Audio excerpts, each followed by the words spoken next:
Some of us weren't raised. Some of us didn't grow up in a home. We grew up in a battlefield. We didn't have a childhood. We had trauma in slow motion, assigned to survive instead of thrive. Tasked with being strong before we even knew what peace felt like. Yeah, we laugh, we make jokes. We may say, it made us stronger. But deep down, it just made us tired. We didn't grow up in love. We grew up in survival mode, where silence kept you safe. Tears were a weakness, and speaking up got you punished. We learned to read danger in footsteps, read moves like weather patterns, hold our breath when voices got too loud, and numb ourselves to avoid the sting of being unloved, unwanted, unprotected. Some of us raised siblings while still kids ourselves. Some of us were parented by pain and instability.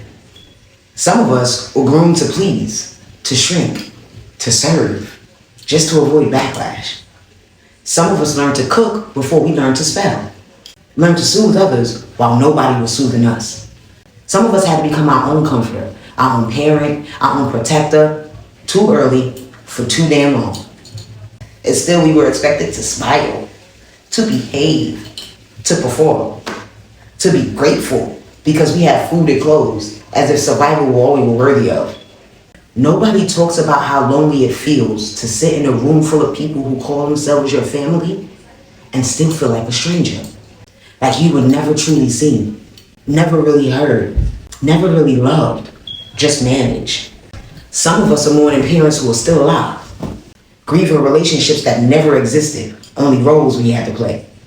And some of us were just neglected. We were harmed, beaten, choked, threatened, stomped out and kicked in the groin, or hung over a banister by the throat and told, I'll drop your ass right now. Yeah. And the worst part, that wasn't even the scariest thing that happened.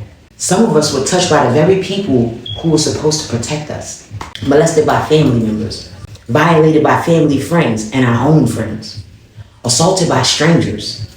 And when we finally got the courage to speak up, we weren't believed. We weren't comforted. We weren't protected. We were blamed because their shame mattered more than our pain. And then we wonder why some of us never feel safe again, why we question kindness, why we freeze when touched, why we over-apologize, why we disassociate from our own bodies, why we cry after sex or don't feel nothing at all. Because we weren't raised with love. We were programmed to protect everyone else's image, even if it killed us inside. And let's talk about the child geniuses, the gifted ones, the bright lights, the artists, the empaths, the visionaries, the ones with big hearts and wild dreams, who were punished for shining too bright, whose parents saw them not as blessings, but as competition. Too pretty, too talented, too smart.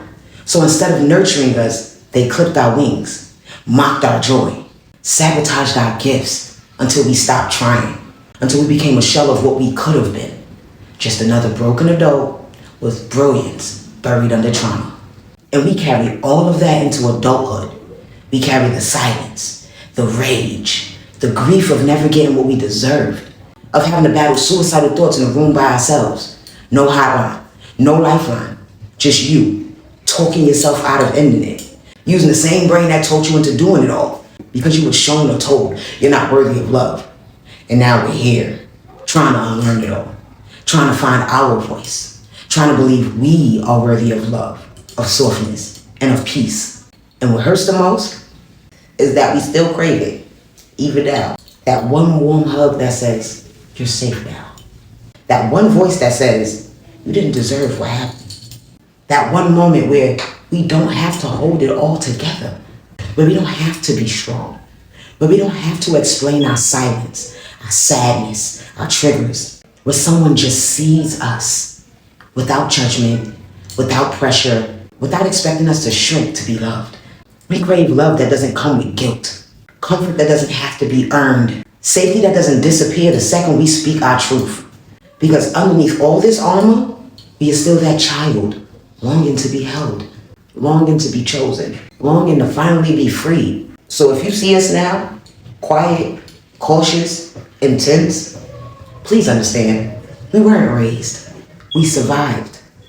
And survival came with a cost. But the miracle is this.